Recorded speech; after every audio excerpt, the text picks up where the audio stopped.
On ira.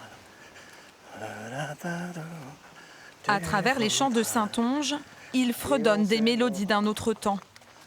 Jean-Paul, parti de Mel ce matin, a déjà une trentaine de kilomètres dans les jambes.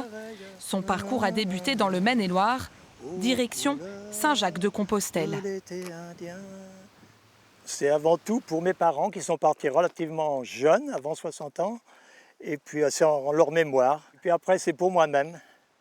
Après une carrière d'agriculteur qui a été bien remplie. Et j'avais envie de faire une pause dans ma vie. Une pause dont Béatrice l'Espagnole et Laura l'Alsacienne ont bien besoin. Parties respectivement de Paris et de Tours, elles se ressourcent dans ce cadre bucolique au bord de la Sèvre niortaise. J'ai vécu une année un petit peu spéciale pendant mon année de licence, l'année de Covid. Et c'était très stressant, très difficile d'anticiper, mais j'ai eu mon année de licence et donc j'ai décidé de partir, de m'offrir en fait cette petite année sabbatique et puis de la débuter donc avec le chemin de Saint-Jacques. Il y a une semaine, les deux marcheuses se sont rencontrées dans une halte jacquaire. On a bien discuté, on a fait connaissance et puis de là on a continué notre chemin ensemble. Malgré l'écart d'âge, ça fonctionne assez bien. On apprend l'une de l'autre et puis on a plein de choses à partager. Pour son périple, ah oui, tu vois, c'est par là. Béatrice est partie le 25 juillet, jour de la Saint-Jacques.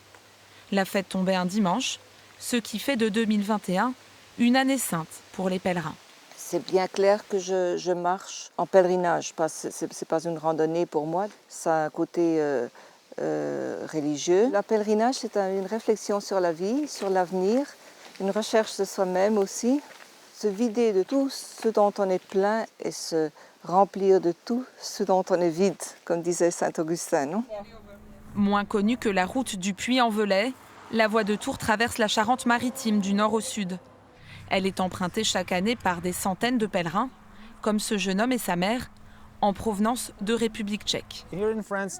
Ici en France, peu de gens fréquentent les églises. Nous sommes toujours seuls, nous sommes les seuls à prier et on trouve ça un peu triste. Nous sommes heureux d'œuvrer pour la religion dans la région. L'itinéraire jusqu'en Galice est jalonné de trésors. Ce pigeonnier et cette église romane du XIIe siècle font le bonheur des pèlerins et des amateurs d'histoire. Au Moyen-Âge, les fidèles étaient vraiment, pour la majorité, illettrés. Donc le clergé avait trouvé dans la fabrication des sculptures un moyen de montrer le bien et le mal. Là, vous avez un modillon qui représente, par exemple, deux oiseaux qui boivent dans le même vase. C'est donc ça, c'est la concorde. Ils s'entendent bien, ils sont vraiment concordants. Et puis un peu plus loin, vous avez un autre modillon où on voit un animal maléfique en train de finir d'avaler. On voit les deux jambes d'un homme qui, lui, s'est mal conduit et il a été dévoré par les démons. Il va partir en enfer.